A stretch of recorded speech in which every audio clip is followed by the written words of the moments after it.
Evening, everybody. Welcome back to Courtotberfest Weekly, and it's New Year's Eve, so Happy New Year. And what we're going to be doing today is a lightning round. Well, first of all, I'm in a basement again, and I'm recording on my phone because, like an idiot, I left my laptop cord at my brother's place, and I'm going to have to wait for that to get mailed back to me. So that just a hell of a way to end the year, and it's sort of fitting for 2022, another garbage year in the 2020s. Um, yeah, so what we're going to do is a lightning round of what I've watched from this year, January to now. And I pulled this list from my Letterboxd account, which I'm pretty religious about logging what I watch on Letterboxd. There might be a couple that I missed, but by and large, they're all here. And I didn't see a whole ton this year, partly because a good chunk of the year I wasn't really close enough to a multiplex to go see a ton of movies. And also, there just wasn't really all that much to see. This was not a great year for movies by any stretch of the imagination. So I'm just gonna start on the top and just real quick go through each of these, a little ditty about them, and do I recommend or don't I? And you know, we'll go from there. So first movie from 2022 I watched was from Daily Wire was Shut In. Really solid thriller, like 90 minutes. And what I really liked about this movie is that it proves that, like, if you don't have a lot of resources, you can do an awful lot with very little. Basically, it all takes place in one room with one actress, and it's really tight, it's really solid, and it holds you for the entire length of the film.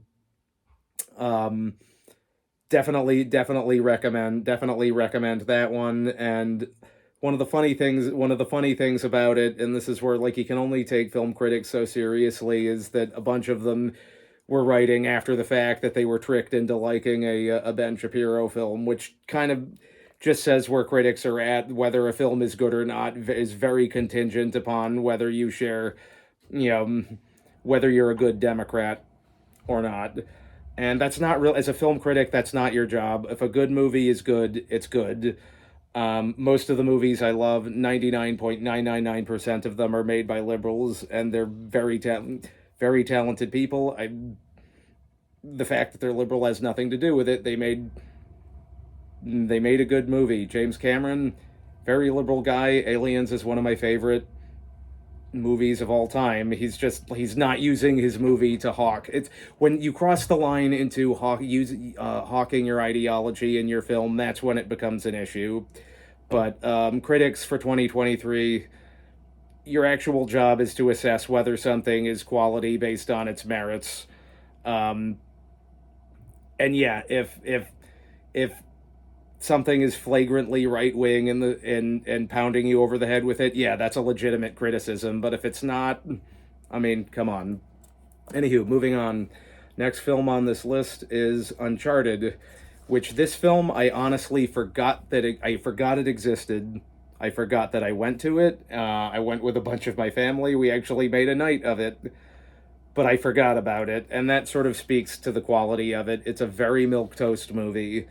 If you're a teeny bopper who wants to go to a movie with your friends after going to Applebee's, it might do the job. Is it atrociously bad? No, but if you're a discerning adult looking for a quality film, this isn't good. This is not going to do it for you, and especially if you're a fan of the video games. If you're a fan of the video games, it's awful because it just forgets all of the things that made the video games good. All right, number three, The Batman. This movie's an hour too long. Is it the most egregious thing I've ever seen? No. There's a lot that I liked about it. I liked that it made Gotham City a character in the film, which I think is very important to Batman. While he's not a good Bruce Wayne, Robert Pattinson is a good Batman. But it's 3 solid hours long. When I want to watch a Batman movie, unless I've got time and I'm doing a double feature, I don't 3 hours want to watch Batman. As much as I love Batman, 3 hours is they needed to slice an hour out of it, and honestly, it's the last hour. it felt like they really needed that, big action finale, which if you're going with Detective Batman, you don't really need. And I, yeah, if they had found a way to end the film when they pull the Riddler in, that I think would have been more effective. And on that note, Paul Dano, decent playing the part that's in this movie, but I don't know who that character is. It's not the Riddler. It's I guess, a unique take, but it didn't shout the Riddler to me, and that I had an issue with.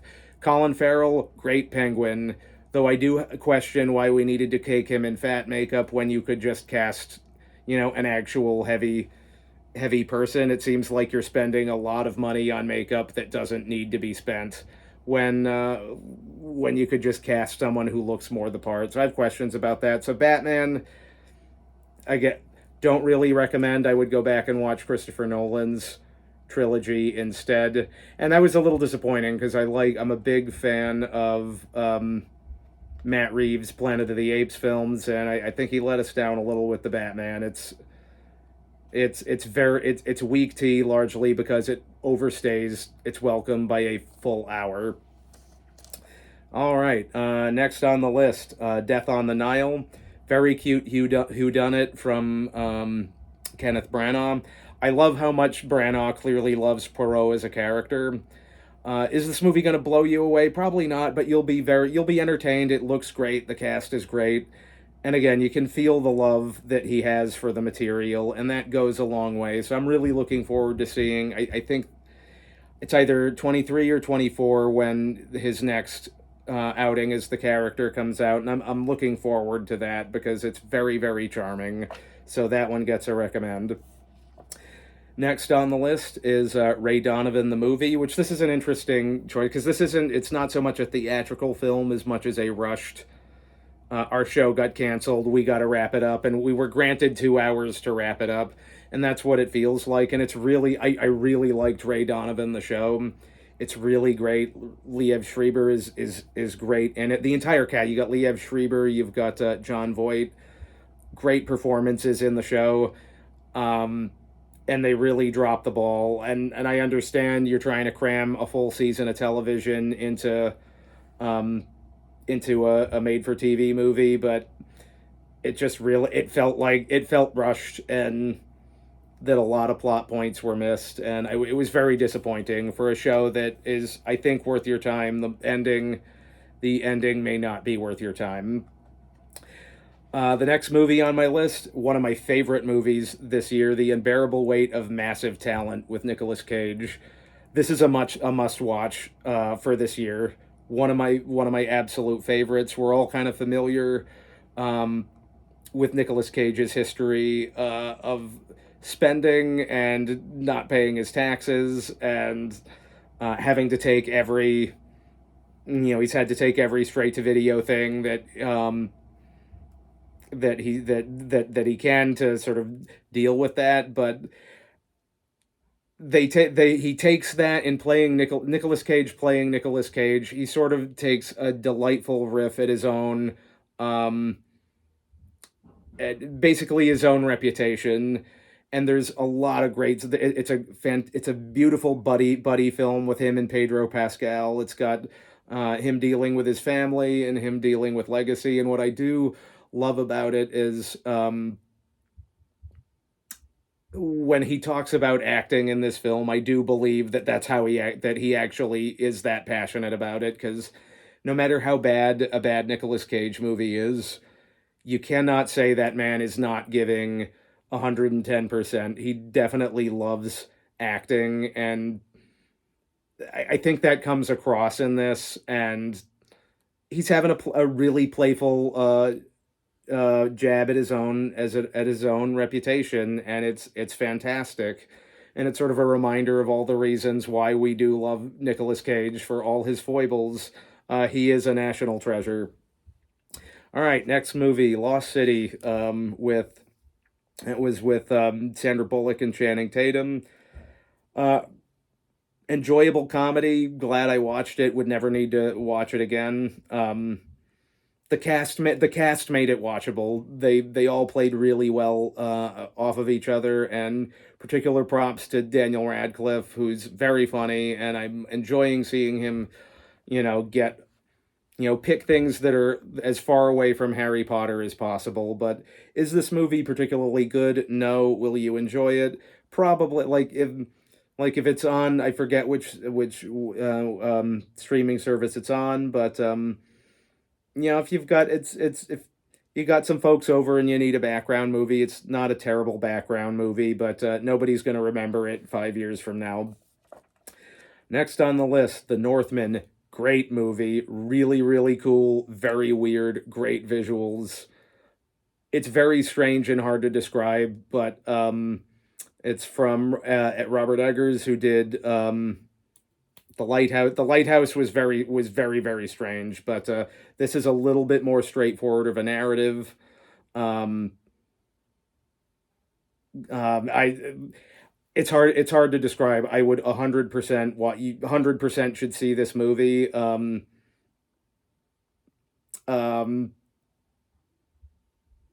Looks great, cut well together, and I will pitch it this with like naked volcano sword fight um, at the end of it. That was a very, very, very cool scene. And Skarsgård is fantastic, and Anna Taylor Joy fantastic. So watch The Northman. That would be in my top five. Probably in my bottom five next on the list is Doctor Strange in the Multiverse of Madness. It's a narrative mess. You're kind of seeing the MCU sort of come apart post Endgame at this point. Marvel is asking the viewer to do too much homework at this point. And if you're an average person who's not a nerd, then I mean, you're going to be lost and confused and wondering what the heck is going on. And the biggest problem with Multiverse of Madness is Wanda. I believe Wanda can become a villain, but they do none of the legwork to get her there. Basically, if you wanted, she needed to end WandaVision as a villain in order for this movie to work, and she doesn't. We're meant to kind of still like her, and Multiverse of Madness is just like, oh, and she's evil now, and we don't see the development, and it's just, oh, it's God, it's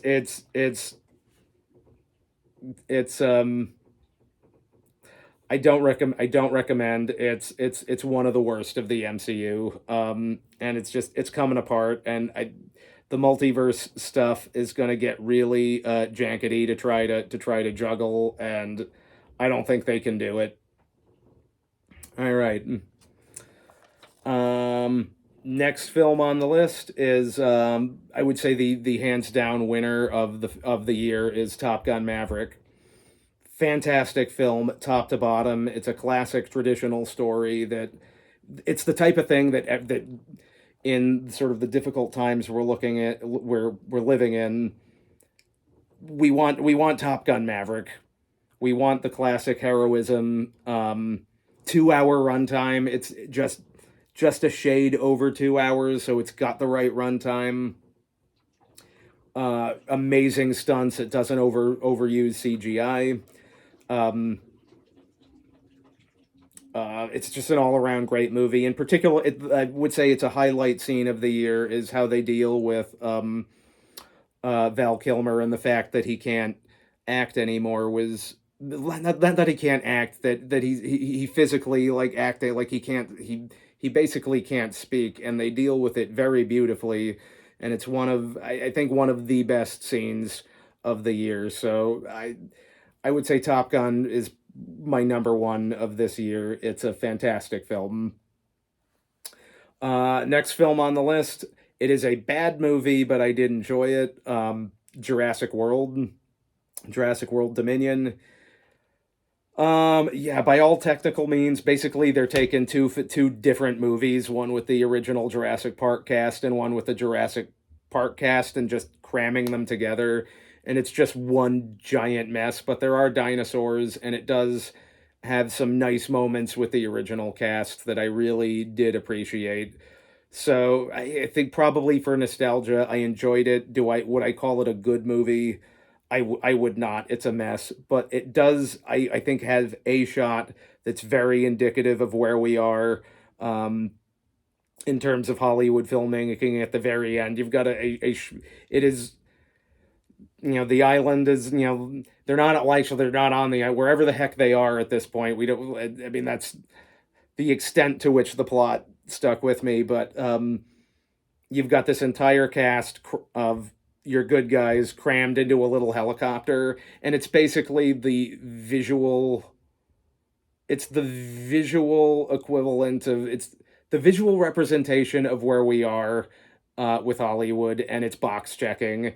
You've got your original cast, you got all the white people, you've got your black character, you've got an Asian character, you've got your gay black woman, and it's like we need to check and all of these characters taken on their own um, would make a good movie, but we have to, like, if it's a Hollywood blockbuster, so we have to check every box in one, and they're all sort of crammed in there in this little plane, and that's just where we're at, and it ends up with this overstuffed, bloated narrative. And again, I've no any one of these characters on their own, that's I'm it probably sounds like I'm bitching about diversity. I'm not. I'm bitching about box checking. Because again, any one of those characters, like in there, taken contained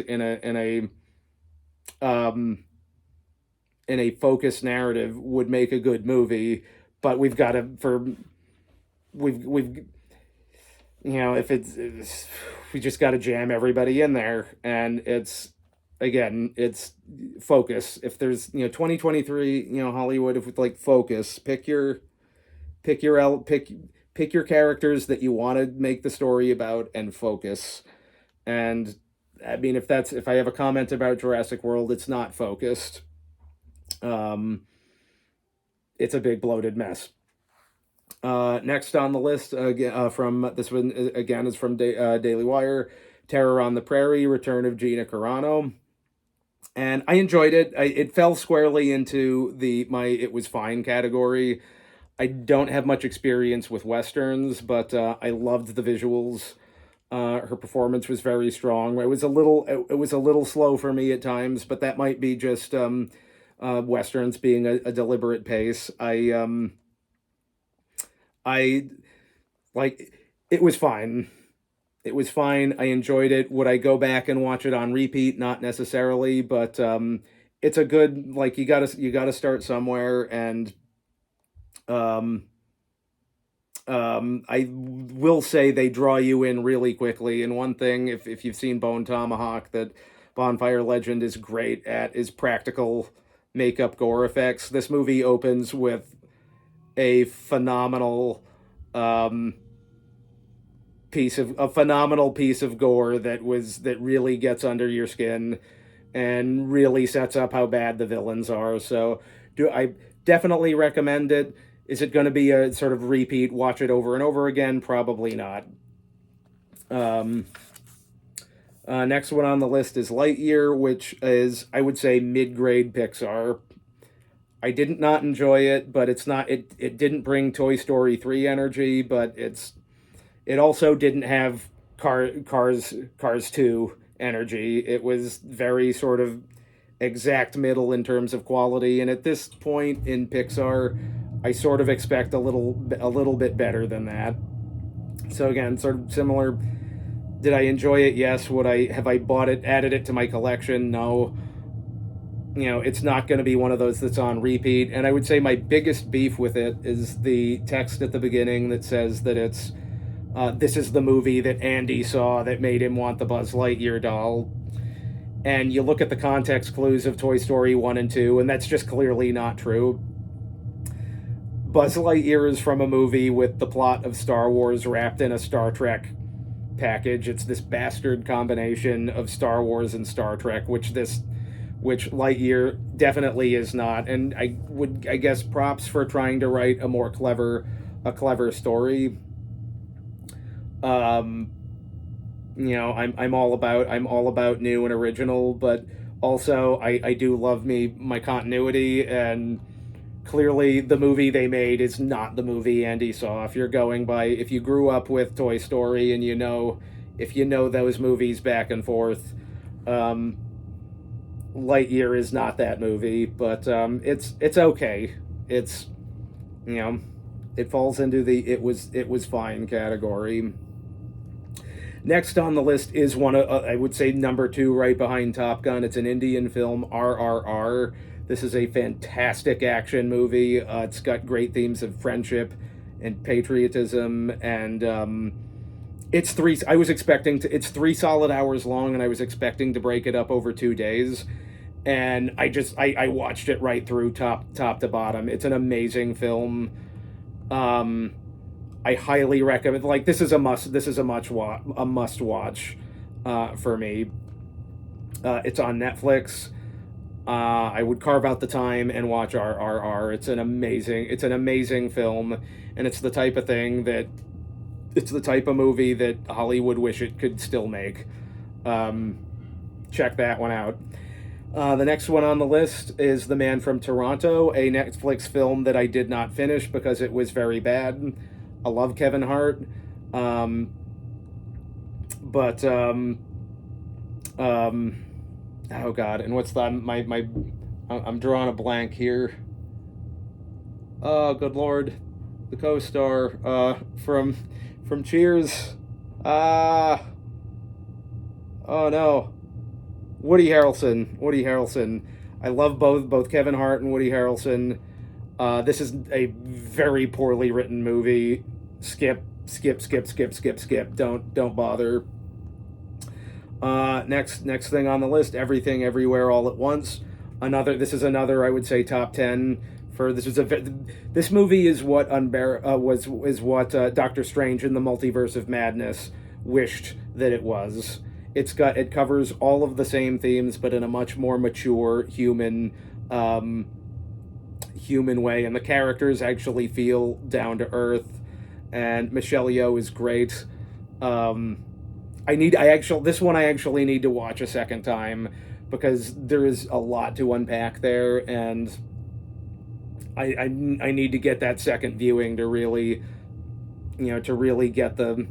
get everything that it's trying to do. But that Everything Everywhere All at Once, another recommend.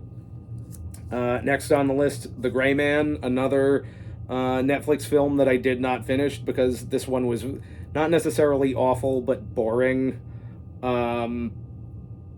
Yeah, and I was shocked because it's from the Russo brothers. It's dull. It's a dull movie, and I was not compelled to finish it, so that's a skip. Next one on the list is Scream 2022.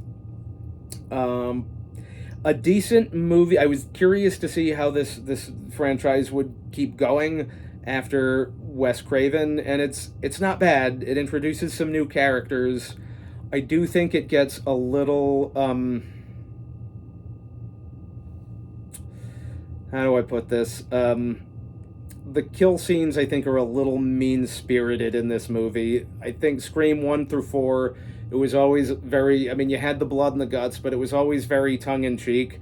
This one, particularly with Dewey's demise, it just felt it felt mean-spirited to me. So I do, if you're a fan of the franchise, I definitely would watch it. It didn't quite have the punch or the lightheartedness that the original four had, but we'll see. What will be interesting to see coming up in 23 is how Scream 6 does without Neve Campbell. Can it survive? Can the franchise survive not having her? I would say the closest. I'm a big fan of the Alien franchise, and Alien was never able to get past Sigourney Weaver. Once Sigourney Weaver left, when you had AVP, those two films, Prometheus and Covenant, it just didn't work. Ripley was a key factor in what made Alien so watchable, and well, I have my doubts that Scream can do it without Nev Campbell, but we'll see. Um, some of those new characters were not bad, so that's going to be on the lookout for 2023. The next one on the list is Prey, which was a pleasant surprise. I thought this movie was going to suck. This is an instance of it had one of the worst trailers I think I've ever seen, because it leans full on into the trailer leans full on into woke, and you watch that trailer, and if you really can't stand sort of the woke push in Hollywood, it makes you think it's going to be one big, feminist screed, and they're going to take a classically male franchise and just use it to hate on men for the entire length of the runtime, and that's what I got from the trailer. The movie is not exactly that. It's an okay movie. It falls again squarely into it was fine. I was pleasantly surprised because it actually was not beating you over the head with a message, and it does. It's got some cool visuals. I think it's a little bit overpraised. Because it's got the female lead. You've got mainstream media critics who will give it praise by default, and then I think you've got fans of the franchise who were pleasantly surprised that it wasn't hyper political, giving it a little bit more praise than it deserves. And it's just like, dial it back a little bit. I would describe it as an entertaining mediocre. If you're a fan of Predator, it's worth checking out. It does some cool things. It's not a great movie. It's a very just okay movie. Next up is Thor: Love and Thunder, another one that sucked a little less than I thought it was going to suck, mainly because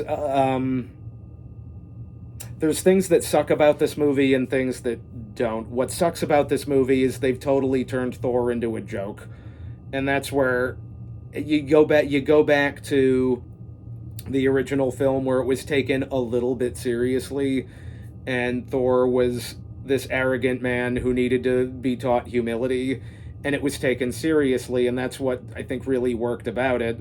And one of the best moments in Infinity War in Marvel was when he shows up on the battle, bring me Thanos, and he was meant to be taken seriously, but we're in this bit where we have to make all of the male characters a joke, and they've just made they made Thor a joke, and it's a little sad. I think Taika's got to get out of the Thor business, I think. But what I liked, Natalie Portman was, she did Lady Thor, but she was still playing Jane Foster. It was sort of a little, there was sort of a little bit of a nostalgia to it of getting to see like her and Darcy and Selvig talk again, and that was not as obnoxious as I thought it would be. But plot-wise, it was just kind of a mess. There was a lot of you don't actually see how she gets the power of Thor, which is, you were kind of told it, and it's like, wow, that would be sort of a nice thing to see. But it's weak tea, and they totally wasted Christian Bale. Gore, how they frame Gore, he could have been an amazing villain, and they just do nothing with him, and it's just, I think it's lazy. Thor is a lazy film that they shot in front of a green screen. So, it's not looking good for Marvel right now. Next on the list, 3,000 Years of Longing. Great performances from Idris Elba and Tilda Swinton. I overall liked this movie until the very end, where they had to drop, of course, a little jab at Brexit for no reason, out of nowhere. And this is where when you add politics into your film, you torpedo it. Like, I was on board with this movie. You got two of the best talents in acting in this film, and it's this really interesting fantasy with this genie and this modern woman, and you sort of find out about both their lives as the film goes on, and it was working really quite well. And then you pulled me right out of it with we're gonna inject politics into it, so don't do that. It's I don't not recommend it. It's I quasi recommend it. It's just if you're annoyed by the political crap in movies the way that I am, you're gonna have an issue at the end of it. All right, next on the list is Elvis. Solid, great performance from Austin Butler as Elvis. That could have easily gone. That could easily have come across as a caricature of Elvis, and it doesn't. He makes him feel like a fully fleshed out character. It's like a lot, and I would say like a lot of Baz Luhrmann films. It starts out a little. It takes a little bit to get its footing, but once it gets its footing, it gets really good. And it had me listening to a lot of Elvis music after I watched it. So I do recommend it. A solid, I would say, 3.5 out of 5. Also, another thing to note, you're either on the Baz Luhrmann train or you're not. In my experience, people either love that guy or they hate him. I lean into, I think he does interesting work. And Elvis Elvis was solid. Next on the list, Hollywood Ends. Halloween, well, maybe um, that's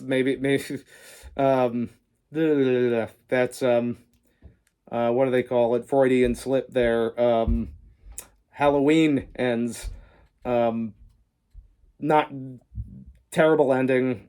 Like it's they advertised it as this epic conclusion of Michael Myers versus Jamie Lee Curtis, and instead we get fake Michael Myers for the entire film, and it's a massive disappointment. So, um, I cannot say that I recommend it unless you're a hardcore completist.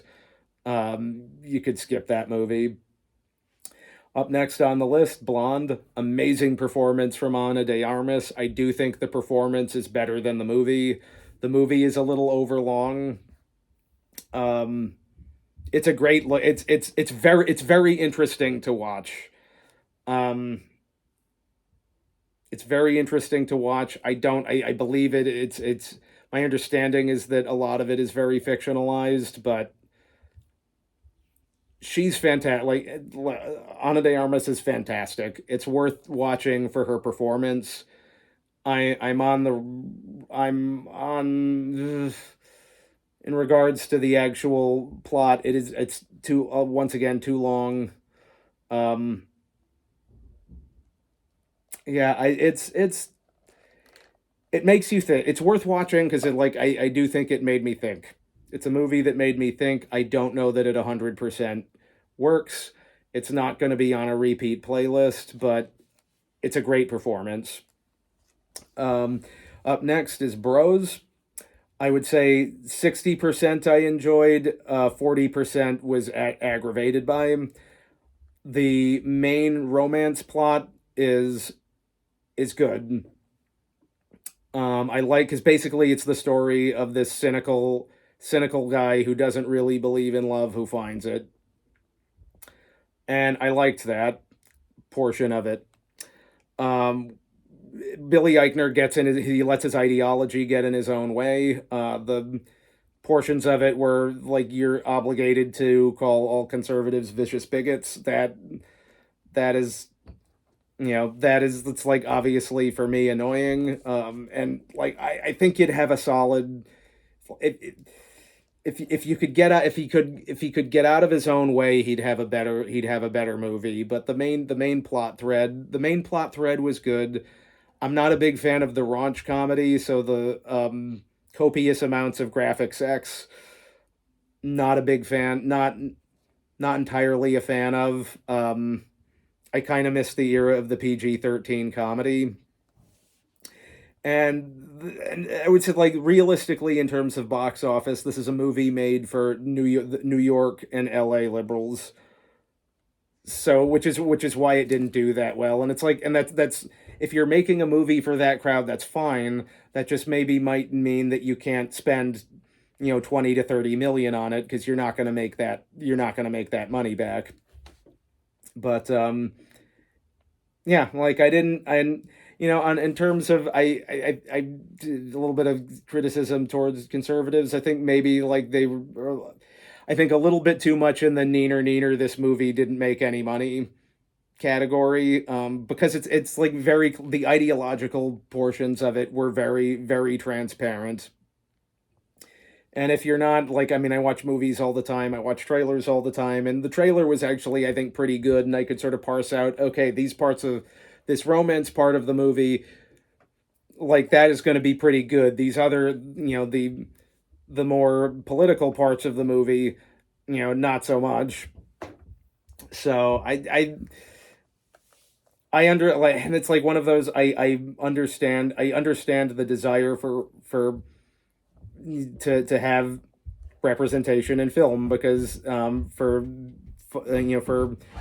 people in the LGBT community, historically underrepresented in film. So I get the desire for this.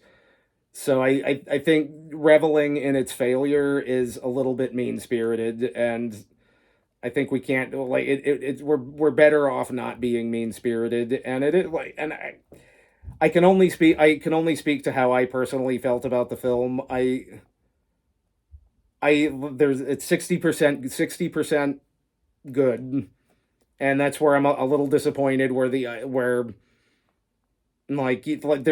is a version of this that's very good, and it's only it's in the it was fine, it's makes the it was fine category, because it gets, yeah, it's like you have too much when you have too much of a point to make it, it doesn't work. I didn't hate it, I didn't love it. I'm not surprised it didn't make money. And there is a better version of this movie that could be made, if if you had a filmmaker that could get out of his own way. All right, turn the page. We're kind of sort of coming to the end of this list. The Hellraiser remake, boring, on Hulu. I've only seen the first two Hellraiser movies, and this one seemed like, a little bit weak tea to me. And it will be forgotten to time, I'm sure. Black Adam, middle of the road. It was fine. Superhero movie. There's nothing more to like. I don't really have I don't really have much more to say about it. It's like it was your standard superhero movie. Ticket to Paradise. Um, decent rom com. I enjoyed it.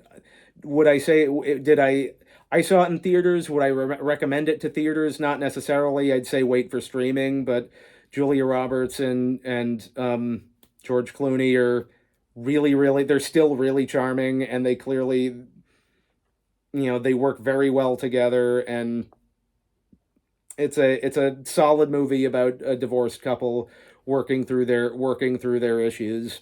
It also just seems like they wanted to take a trip to Bali, and they used, making a movie as an excuse.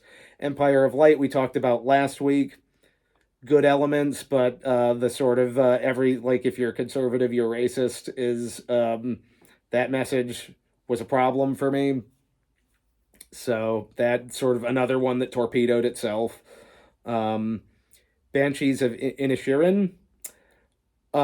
Slow paced. You have to have the patience for this movie. It's a slow burn, but it has great acting. You also have to be able to get through the feckin' Irish accents that's sometimes a little hard to understand.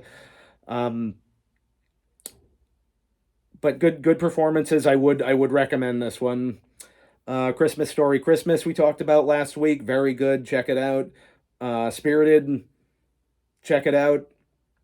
Um, Bullet Train. Fun action movie with Brad Pitt. Falls into the it was slightly over the it was fine category. Bullet Train, I gotta give Aaron Taylor Johnson is very good, and I didn't even know that it was him till he popped up in the credits, and it was like, oh, that's who it is. He did a great job. So that's worth your time. And my last movie for this year is Glass Onion, which I basically enjoyed. Um, I'm a sucker for a whodunit. The cast is really good.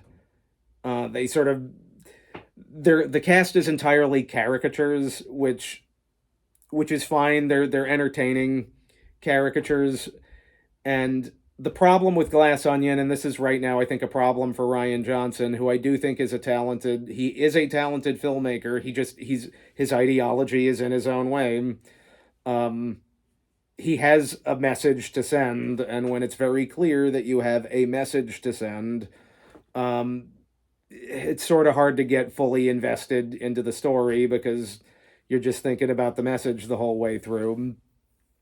And but I just it's just like he could be great. He could be great if he wasn't busy being too messagey and like, because this Glass Onion, very he clearly is trying to have commentary about influencer culture and so on and so forth.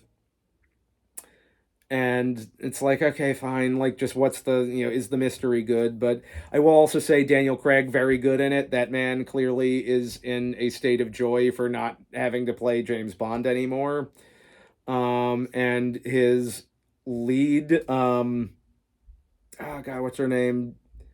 I think I don't know the I'm not familiar with the actress who plays the twin sister, but they play really really well off of each other, and I would not mind seeing them in a movie together again at some point. So it's okay. It's a decent Glass Onion, a decent movie. Glad I watched it. It should have been 20 minutes shorter. Um, I had a good again. I can, and this is sort of like what I'll end with. I can only speak to what I enjoyed. Like, I'm not the can't say I'm the smartest dude out there. But I do know what I enjoy in terms of movies. I like movies, and if I enjoyed it, I'm just going to tell you that I enjoyed it, and I had a good time with Glass Onion. Is it the greatest movie on the planet? No. But anywho, that is it for the year. It's been another rough year. Or hoping for crossing our fingers, saying our prayers that 2023 doesn't suck. And I think it's going to be a better. This was not a good year for movies. There was a lot of stuff on this list that was just okay. If I'm going to pick highlights, Top Gun Maverick is a highlight. RRR is a highlight. RRR is really good. You got to watch RRR. Everything Everywhere All at Once I'd pull out as a top. Unbearable um, Weight of Massive Talent would be a top pick. The Northman. So you've got there are some highlights, but it's mostly a sea of either not very good or very mediocre. And hopefully we get past that in the next year and we see some actual good entertainment. So in the meantime, Happy New Year, and I'll see you in 2023.